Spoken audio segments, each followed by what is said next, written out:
Holy name of Allah, who we believe appeared in the person of Master Farah Muhammad. We thank Almighty God Allah for his gift of revelation.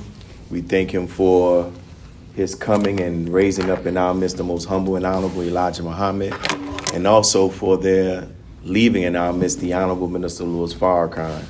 And in those names, I'd like to greet you all to greet the words of peace and paradise. Assalamu alaikum. So let's give Sister Lenora another round of applause for her word and also for her spirit, right? And that have a spirit as such is truly a gift from Almighty God to have that spirit. Today, brothers and sisters, we're not going to be long. But I thank each and every one of you all who came out. And I kind of want to pick up on what we kind of talked about on last week. Last week, we dealt with a topic which was titled, it was the knowledge of self, the fear behind the ban on critically thinking youth, right? And this was in response to an executive order that was issued by the current governor of the state of Louisiana, Jeff Landry, right? And what Jeff Landry made it illegal, it's a ban that you cannot teach what they call critical race theory from K to 12, right? And K to 12 means K to 12 grade, but it's also for college as well. And we talked about the motive behind this ban, and the motive behind this ban is really a fear of, we say black youth, but it's a fear of all youth beginning to be exposed to the true history of this country. And I think it's also, as we talked about it on last week, is also an attempt of white parents, because he talked about in his press conference how parents are now breathing a sigh of relief. Well, what parents? White parents. Because they don't want to have those uncomfortable discussions at the dinner table. You know, they don't want to have those uncomfortable discussions on the way home. That mom or dad, where were you when this was going on? Where was grandfather when this was going on? Where was grandmother when this was going on? Right. You know, they came out, and it's not a shot at the Dallas Cowboys fans. You know, they found that picture of Jerry Jones, and he was present at the actual integration of the school in Little Rock, Arkansas, I believe it was. And of course, when they asked him what it was about, he said, I was just there observing. Like, yeah, right? You know, but they don't want to have those discussions where their children begin to start questioning about, you know, where were we? What were we doing? What's your position on this? And so as a result of that, and they come up with this ban and say that it's making Caucasian children feel like they're oppressors and all of this other type of stuff. You know, and so with critical race theory, in essence, is what it's. I have the definition. I'm not going to read through it all, but in essence, what this theory is saying, this academic theory is basically saying that racism is not just confined to the prejudice of individuals. It's saying that racism is actually embedded in the laws and the policies and the institutions that make up America. And as a result of that, this is what produces the inequalities that are affecting black people. Yes, sir. This is what is adding to this lag that exists between black people and white people, right? Right. And so they say when you teach this type of theory, you're creating victims. You know, they like to say, oh, black folks, or you all are just being victims. We got to get out of that victim mindset. And we don't want to become victims. But we have to have a reality about what's taking place, right? Like you can't repair a situation if you don't want to admit the wrong that was done. And the Honorable Minister Louis Farrakhan talks about how that's the first stage of atonement. And CRT, this theory is not making anything up. This is the reality. And these are verifiable facts. Like you can actually verify and find studies that were produced not just by black people, but even white academics and sociologists and demographers, where they are showing historians, where they show the presence of racism in many of these institutions and systems that make up America, right?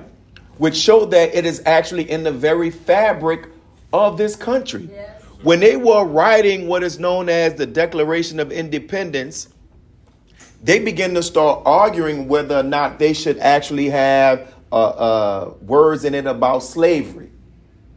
And they end up coming to the part where they said, no, let's not put it in. But it goes to show that we were actually on their minds even in the beginning of this thing. And they didn't even write us as human beings in the Constitution. I read something I want you to go and research some more. Even the controversy around what's called the electoral vote. And you know, the electoral vote, there's the popular vote, but then the electoral vote is what determines if somebody's going to be the president, right? From what I think I came across it on social media, they're saying even how the electoral vote came up had something to do with racism and deprivation of black people. So it's in the very fabric of this actual country. Initially, they were talking about how France had sent a statue that is now like the Statue of Liberty, but originally it was a black woman who was a slave. And then they didn't want that, so they came back. And some people, I'm saying this, I don't want to research it, but some people are talking about how, like, if you look at the current statue, that they say like used to be at the bottom of it, there was a broken chain. Right? The symbolic of slavery and the role that it plays, right? So though they may not want to admit that racism is in the very fabric of this country, it is. And if they admit that and acknowledge it and accept it and begin to start making the amendment, like making the atonement that they need, then this country can really become what it is on paper. Yes, sir. Right. But in order for them to do that, they have to admit that they are wrong. And not only do they have to admit that they are wrong, they have to admit that a ideology that they have built this world on is false, which is the ideology of white supremacy. And that's very hard for somebody to do who's been in rulership for over thousands of years, right? Yes, sir. So the architects of this CRT, they are right about racism being in the very fabric of the country, and that every effort should be put into play to disband these systems. They are right about that. But what some of them may be failing to acknowledge is that, yes, the poison exists. And they say that the poison exists and is in the systems. They always talk about it's the systems, right? But we don't understand, and they have to admit that the systems come out of the mind of people. That's right. And so the Honorable Minister Louis Farrakhan used the example of a spider. And he says that a spider web is produced by a spider. That's right. So you can't complain about the spider web and ignore the spider. That's right. And if you just destroy the spider web and leave the spider alive, the spider is going to produce another web that's going to end up capturing lightweight things. So one time I was at this church function and this pastor said this. He said, whatever in the well will come up in the pail. Let me see. I thought I had it. There it is. He said, whatever is in the well is going to come up in the pail. Meaning, what's in something or somebody, if it's really in them, you can put them in any circumstance. You can put them in any different environment. It's going to come out them. That's right. And so one of the reasons why, no matter what they're coming up with these systems and these laws of reformation and reform, it still comes up where it doesn't benefit black folks totally. Because it's coming out of the mind of a people, brothers and sisters, that we made out, that because we fail to understand this reality and we suffer as a result, it's coming out of a people who we live amongst in the very creation or making of them. Included a hatred of us. That's right. Yes, sir. So the Most High Elijah Muhammad, in this book, Message to the Black Man, talks about a figure by the name of Yaqub. And some people argue whether or not he was real, if it's make-believe. But the principle of it is that at one time on the planet Earth, the people that we know as Caucasian did not exist. That's right. That's the principle of what we know about his history. Yes, and through some process, they came into existence. So the Most High Elijah Muhammad was taught by his teacher that this man named Yaqub, he brought this group of people to an island. And he began this grafting process where he only allowed the lighter to begin to marry.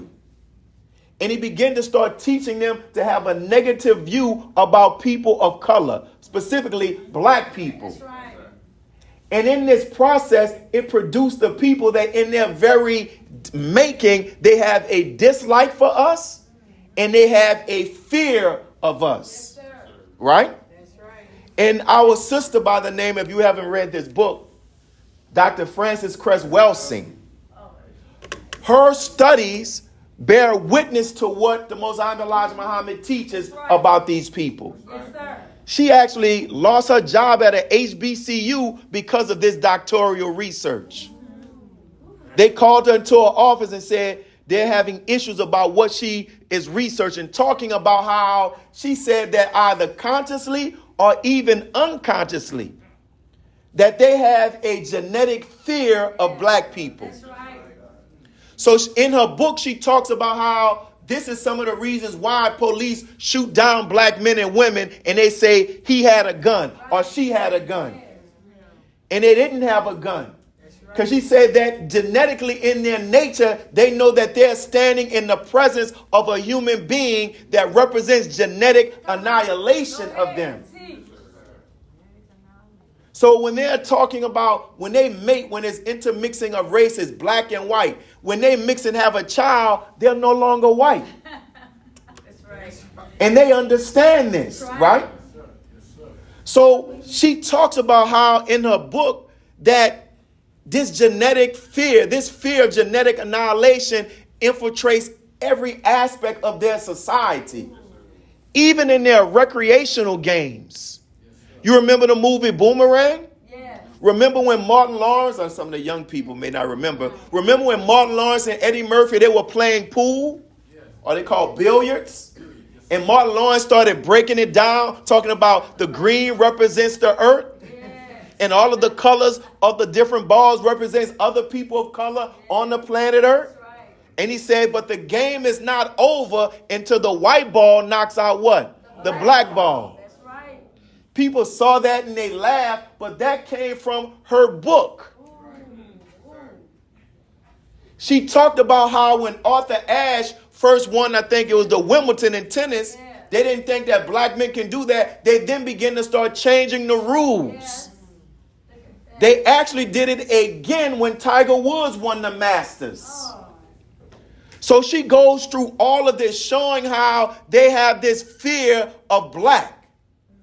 And it's infiltrating in every aspect of their society, right? Yes, sir. Yes, sir. We see it, as I mentioned this before, you even see it when they make candy, jelly beans. What is considered the nastiest taste in jelly bean? Why?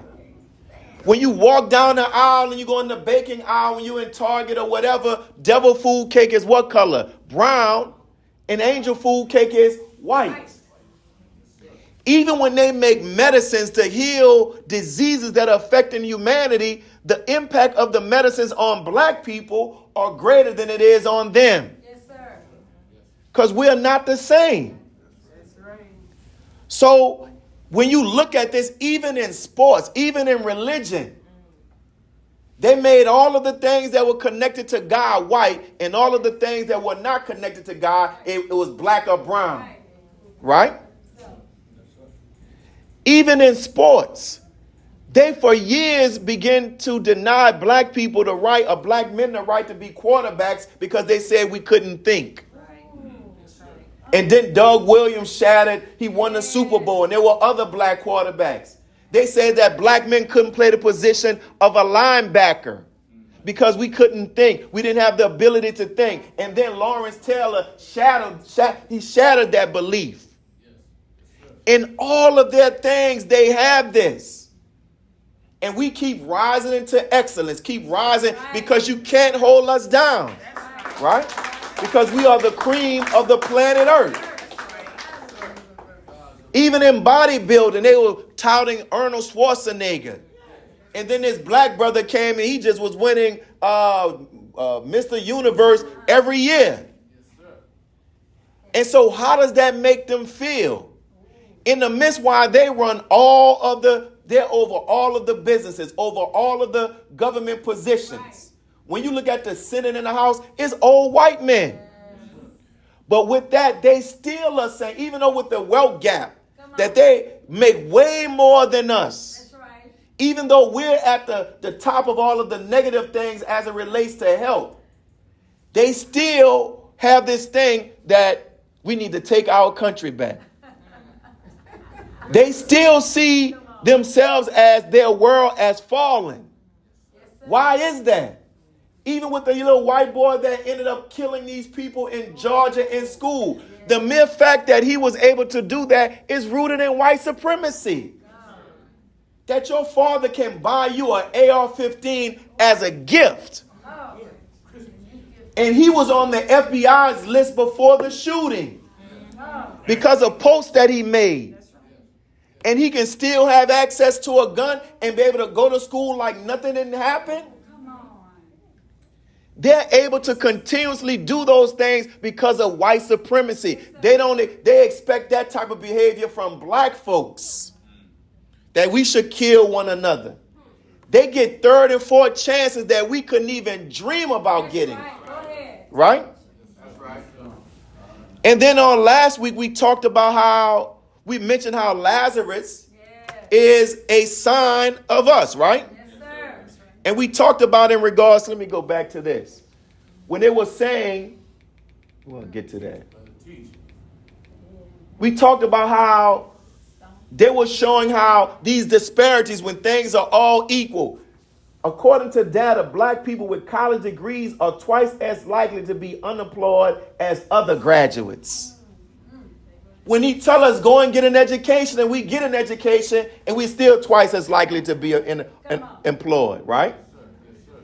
When all age groups are examined, black students are 3 times more likely to be suspended than white students, even when the infractions are similar. When everything is the same, then why are our children being suspended more? Because the system is set up to target them and to punish them.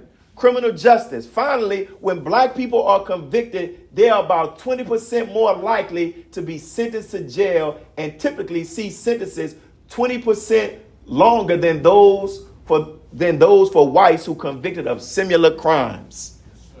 At the root of that family is because of white supremacy. And it's in the very bedrock of this actual country. The same thing as it relates to healthcare. You get the point, right? We talked about Lazarus on last week.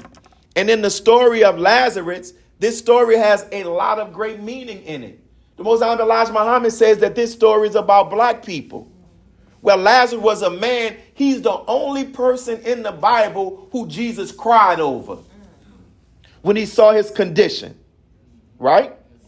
And what this story is about, what is interesting to find out about it, is that people always talk about Jesus' crucifixion and why Jesus was crucified. One of the things that made Jesus' enemies decide that they wanted to kill him was when Jesus brought this man back to life. And that's when they decided that, listen, Jesus has to go. So look what it says. So from that day on, they plotted to take his life. What was it so much about Lazarus that when they brought him back, when Jesus brought him back from the dead, that it angered his enemies so much that they said, now we have to kill him? There's a lot in this biblical story, and one of the things that it shows that anyone that works to better our condition will meet opposition, and if they are effective, their life is going to be in danger. And as I was thinking about this, you saw the picture. I'm going to bring this up as a side note. So if you're not aware, this is District Attorney Jason Williams. He used to be one of the top defense attorneys in the city of New Orleans, right? His office has come under investigation because he's trying to right many of the wrongs caused by a racist criminal justice system. His campaign was real reform, real change. And many people talk about elected officials and say, you get in the office, you haven't done what you said you're going to do. Here he's in the office trying to do what he said he's going to do, and now he finds his office under investigation for trying to do what he said he promised to do. What am I talking about? They are saying that he is releasing too many people who were previously convicted, or he's reducing sentences, right? And Canizaro's, I think it's his daughter or daughter-in-law, is one of the people that's leading this witch hunt. Despite they're angry at him, despite data out there says this: why New Orleans leads the United States in wrongful convictions. New Orleans as a city leads the country, and Louisiana as a state. Louisiana has more exonerated people than any state in the country. You know what exonerated means? It means that you served time for a crime you did not commit, and they came back and found out you were falsely arrested, accused, and sentenced. Now, you would think that if this man is doing this, that they will be celebrating what he's doing. But in fact, he finds himself under investigation. Listen to this. According to the Exoneration Registry Project, coordinated by the University of Michigan Law School, African Americans constitute nearly half of the roughly 1,900 exoneration cases examined between 1989 and last year. Its race and wrongful conviction report states that African Americans have been 12 more times likely to be wrongfully convicted of drug crimes than white people during that time period. Then it goes further.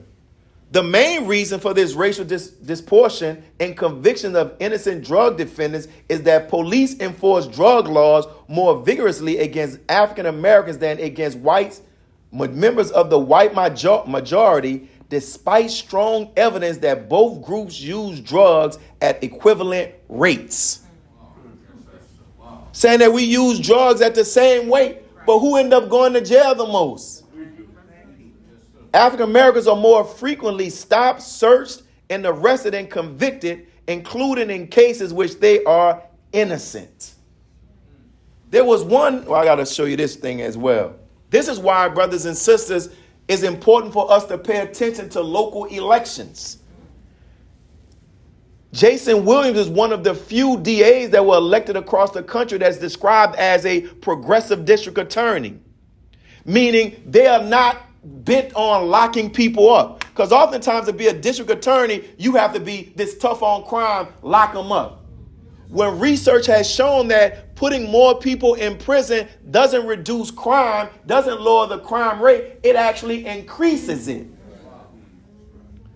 And contrary to what we see on the news and what we feel, violent crime is actually on the decline in New Orleans. The only category that's not getting a decline is the category with sexual assault and domestic abuse, right? Look what this article found.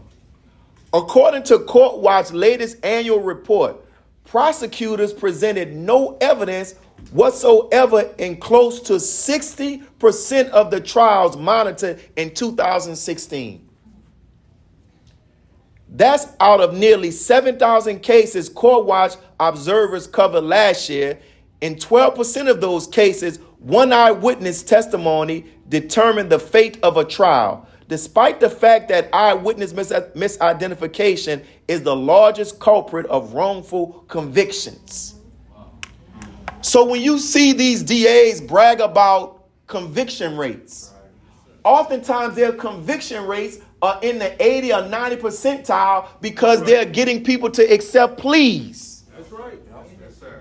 So they're telling people who most of the times they have they have a history, man, you're facing 30 years.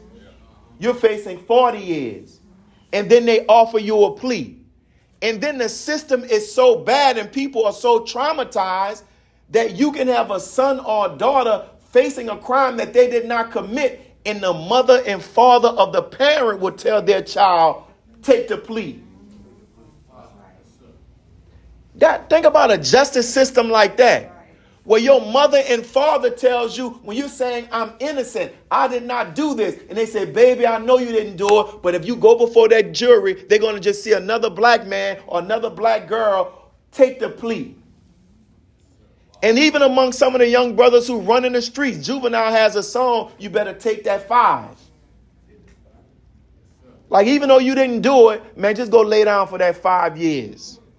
So then they get these high conviction rates, but these conviction rates are based upon stuff that they have no evidence. So District Attorney Jason Williams is coming under flack because some cases he does not accept because there's not enough evidence.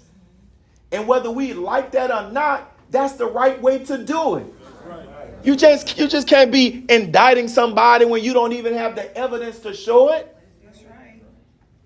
And then you get this person in and they're in this prison, they're in this hellish condition, and all they're thinking about is getting out. So they say, man, you want to get out? Man, just plead to a lesser charge. And you plead to a lesser charge. Now you have a criminal record. Now it's difficult for you to get a job. Now it pushes you even more in the direction of being a criminal. Right? Yes, so what District Attorney, the DA, doesn't realize, and I'm not saying he's a part of this, he doesn't realize that he and all of those others that are fighting to get these people released from prison who have been convicted unfairly, they don't realize that they're participating in something that the Bible said would take place during the Messianic age, during the time of the actual real Messiah. So this is one biblical verse. The Spirit of the Sovereign Lord is upon me, for the Lord has anointed me to bring good news to the poor. He has sent me to comfort the brokenhearted and to proclaim the captives will be released and prisoners will be freed. This is actually what they say, that this Messiah in the book of Isaiah, when he's prophesied he's going to come, he's going to begin to start doing this. Does that mean he's going to go to every courtroom and every jail to begin to start unlocking people from the courts or from the jail cells? No. That means that there's going to be a spirit during the time of this Messiah where people are going to be born. People are going to be born with an intense dislike of people being falsely accused and falsely arrested. And as a result, you're going to find people sprouting up in the criminal justice system who are going to fight to make sure that people are not falsely accused of something that they did not do. On the way here, we were listening to him when they brought him up to Baton Rouge last week. And he talked about a case where there was this man who said that he was robbed. And he pointed out somebody who said that they robbed him. And this man ended up being in jail for 20 years.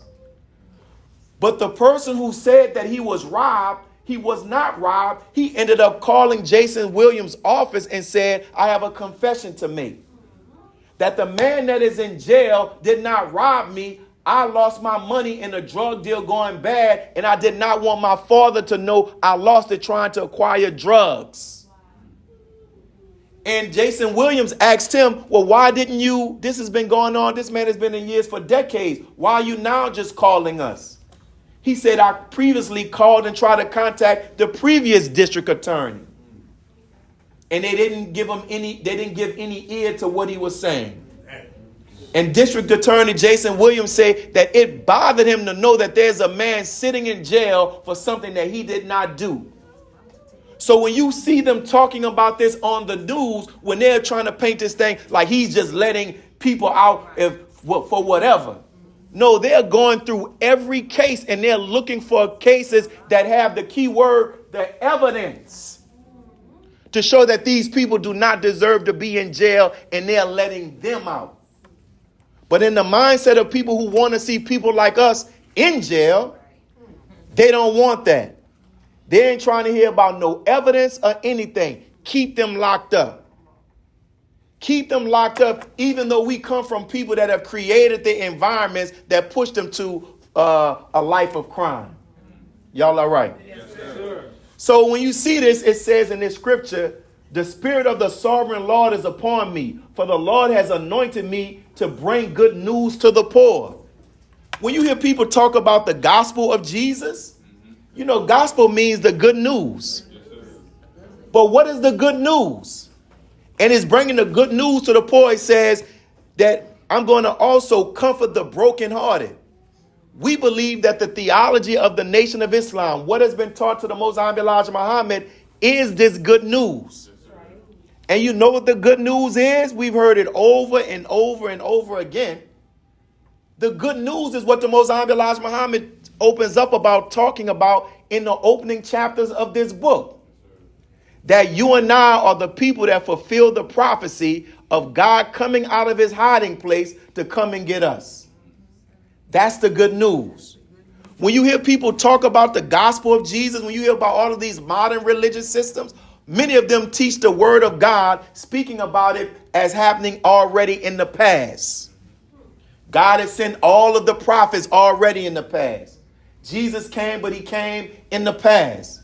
But the Most High Elijah Muhammad says that no, what we're reading about, this is happening right now. Yes, sir.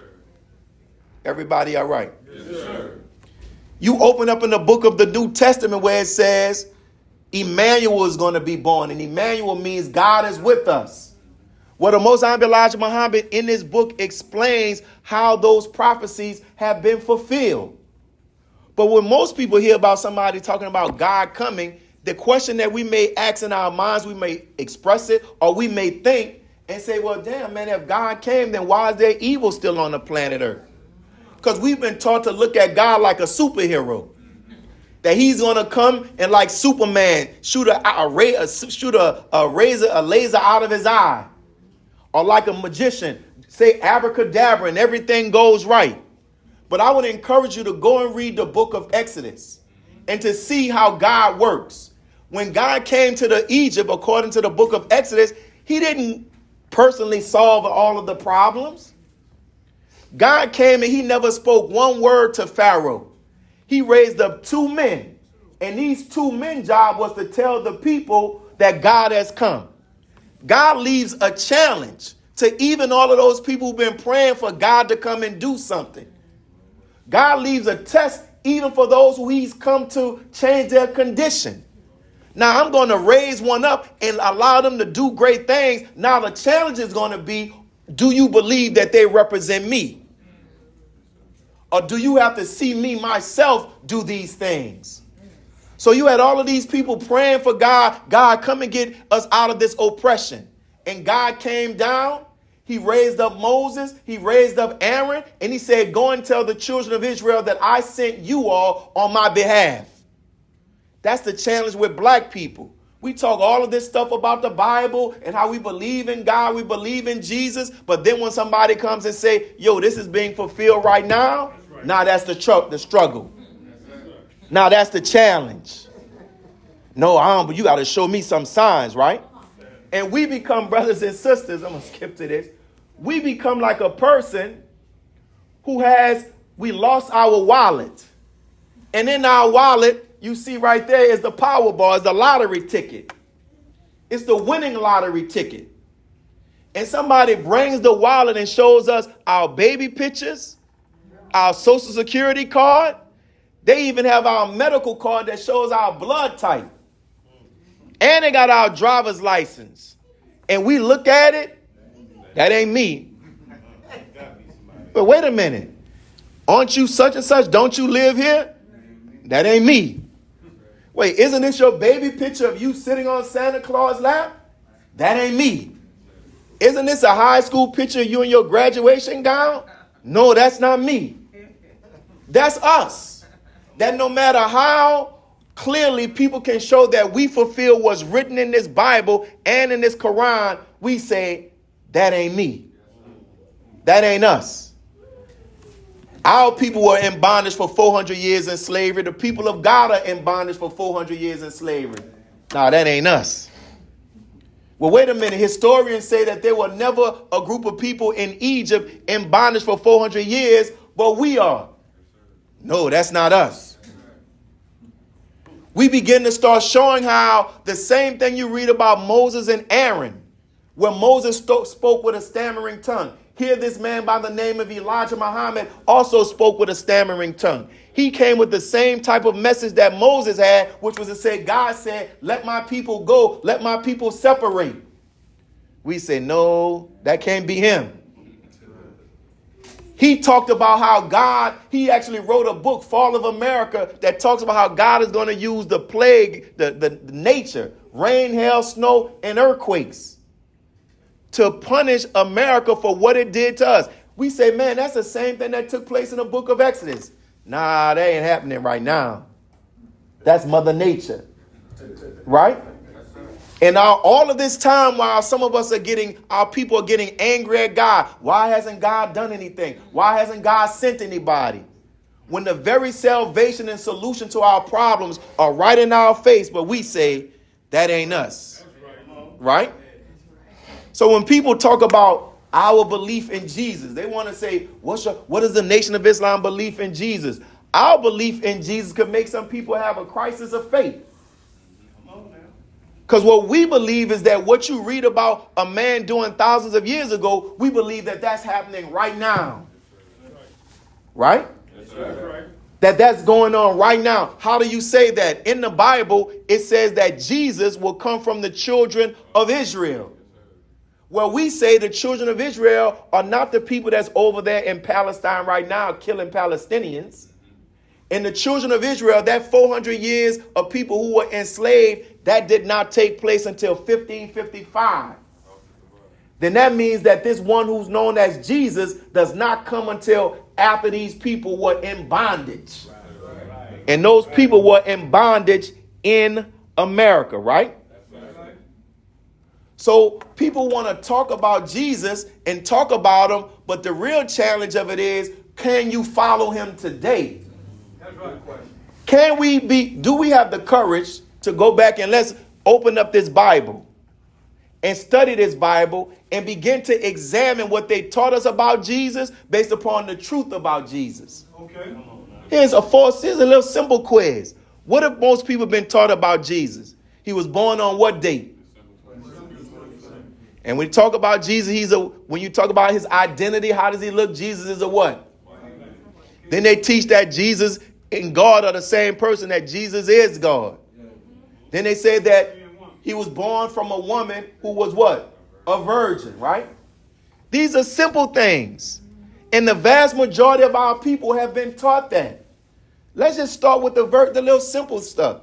You know, one of the reasons why that movie, The Book of Clarence, did not do well? You ever saw The Book of Clarence? No, sir. Yes, sir. You need to see The Book of Clarence. Where Jesus was portrayed as a black man. You know why black folks didn't flock to the Book of Clarence like they flocked to the Passion of Christ? It's because Jesus was portrayed as a black man.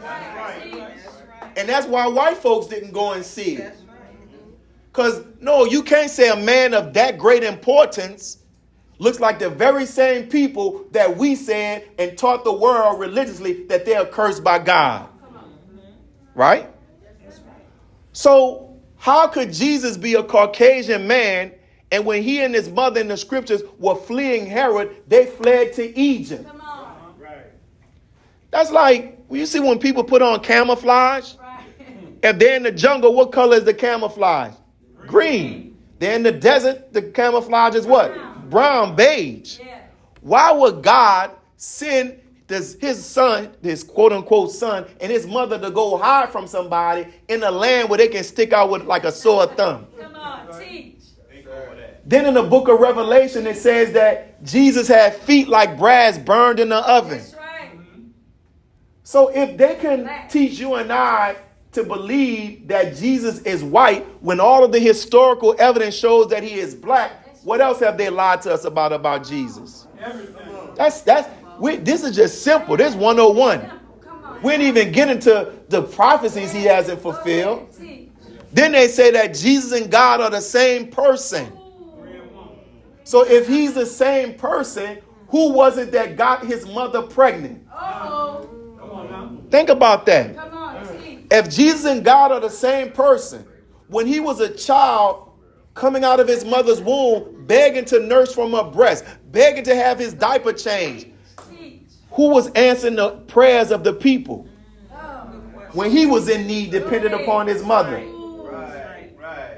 If Jesus and God are the same person, and you got to ask these questions to make us go to war with the falsehood in our minds, right? Like it's simple stuff.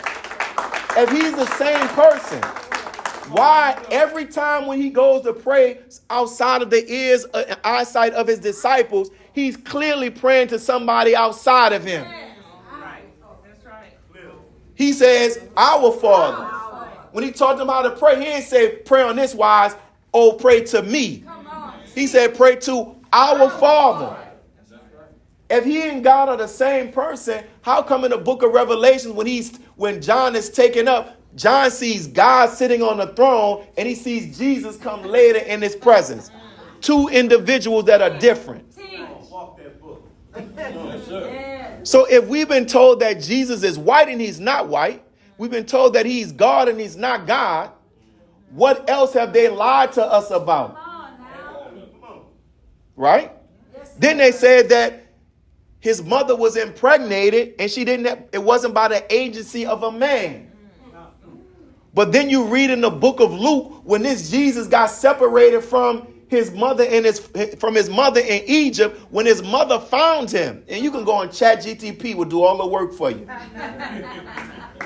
There's a verse where Mary comes to Jesus and says, Jesus, where have you been? Me and your father have been looking for you. She didn't, and ChatGTP, when you find that verse, find the verse when it says father and ask ChatGTP or read any biblical scholar and say the word in Greek for father that's been translated out of Hebrew, does it mean stepfather or biological father? And they use the word that they translated out of Hebrew in the Greek that is now in English, and the word was not stepfather. They used a Greek word that meant biological father. Then that means that he came from the actual loins of Joseph. That's why they call Jesus the son of David. Right? Now this lie has been told so much that people wrestle with it. Because that means that, man, it is a painful thing. That for 50 years of my life, 60 years of my life, I've been believing in a lie about my Lord and Savior. That means my grandmother who taught me about God and taught me about Jesus, she did so having a false understanding. So some people, instead of accepting that reality, they'd rather dismiss it and continue believing in a lie. Because that's the easier thing. Though they believe in a man who said, the truth shall make you free. Right? So he had a mother and a father. The Most High Elijah Muhammad explains that. How is it that when Jesus was with his mother and he was in a temple in the Bible, it says, they came and they said, Jesus, your mother and your brothers and sisters are outside the temple asking for you. That's right. Well, wait a minute. Mary only had one child, we are taught. Right. So who are the brothers and sisters of Jesus? Right? And how does that relate to Joseph? The Most High Elijah Muhammad explains that. That's right. Do you know in the Quran when it says the Injil, the gospel, from the Islamic standpoint, it's not talking about this book. From Islamic standpoint, it's saying that the Injil that is revealed that Jesus 2,000 years ago had, that humanity doesn't have access to it today. So this is why the Most High Elijah Muhammad says that 75% of this book is prophecy. That means it didn't happen. Right. And when you read what the Most High Elijah Muhammad was taught by his teacher about the true history of Jesus, it sounds nothing like what's in this book. That's right. Because this book is not the Injil, it's not the gospel, it's not the good news. This book is telling us about the one who's going to come and bring us the good news, right? What I said, Jesus not being white, he's not God. His mother not being impregnated by a ghost. And he wasn't born on December the 25th. If they can deceive us about those four simple things about Jesus, What else have they deceived us about? Good question. Could they also deceive us about when he would actually come? Right? And what he would actually do. And in fact, family, this is what they have done. So when you look at this, they have us, in addition to miseducating us about this, they have us looking at stuff like, I saw this movie this weekend. My wife and I watched it. The Deliverance on Netflix. When we think about Jesus and the work, we think about stuff like that. That he's going to come and throw holy water and somebody's head is going to twist and they're going to walk all up on the wall. Right? That's what people are believing. That's what the idea that we have. But we don't realize when it's talking about casting out Satan and demons, it's talking about casting out the control of Satan over people's minds. And I always use this example with Malcolm X, right? Malcolm X was referred to as Satan in the prisons. He was so bad that they called him Satan. But it was the teachers of the Most High Elijah Muhammad that came through one of his brothers that cast out Satan out of him. When it's talking about casting out Satan, it's talking about casting out white supremacy in the minds of the original people of the planet Earth. Quite simple. So when we talked about this Lazarus, right? And Lazarus, we mentioned how Lazarus was in a cave. Why would he be in the cave? And what does that cave have to do with this caveman mentality that you and I are living under, right? So when we're looking at this, and we're going to close early today, but when you're looking at all of this, you're going to find out, even if there are white people who are battling against their own nature, who want to rectify the wrongs of their ancestors, any person that desires to try to get justice for the black man and woman are going to face opposition. And if they are truly effective, their life is going to be in danger. If they are truly effective. So when Jesus called Lazarus up out of the grave and brought him to life, they will say some of the Jews, after seeing Jesus raise this man from the dead, they begin to start believing in him. But it says there were a group of them that went to the Sanhedrin and the Pharisees and said, listen, we got to kill this man right now. We got to take this man out right now, because if we don't, then everybody is going to believe in him. So when you're on social media, you see all of this negative stuff about the Honorable Minister Louis Farrakhan. All of it is, the purpose for all of it is to make us not see how God is using him to do great things. Right? Yes, and if we are following him, as I mentioned on last week with Lazarus, when Lazarus came out, he still had the cover on his head, and he still had his arms and his feet were bound. And then Jesus told those who were around him to unbind him. Take this stuff off of his head. Take this stuff from around his arms. Take this stuff from around his legs. That means that every member of the Nation of Islam, you and I have a role in helping this Lazarus get free. That is not just the Honorable Minister Louis Farrakhan. Each of us have a responsibility to take our skill that we have learned. And if we don't have a skill, take our life experience, our testimony, and share with others so they too can become free. Because everything that we experience, just as nature doesn't waste things in nature, even the painful things that we experience, if we heal from it, we can begin to start using that to help other people realize that they too can be free. Right? So understand that if we are part of this, we have been in that process of helping this modern day Lazarus come free, removing that stone. Right?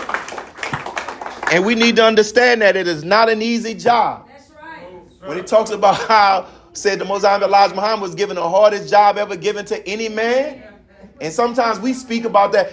Well, if we following him, then you and I got the hardest job too. So when you read in the scripture, when it talks about how the disciples were at one point to cast out demons, when you're able to bring the teaching to someone and they say, man, nah, I see what you're saying. That's you giving them sight. Man, I hear what you're saying. That's God working through you, giving them hearing. And if they follow the light that they see in us all the way through the process, and they come in here and get registered, you have literally helped bring somebody back from the dead. All praise be to Allah. So that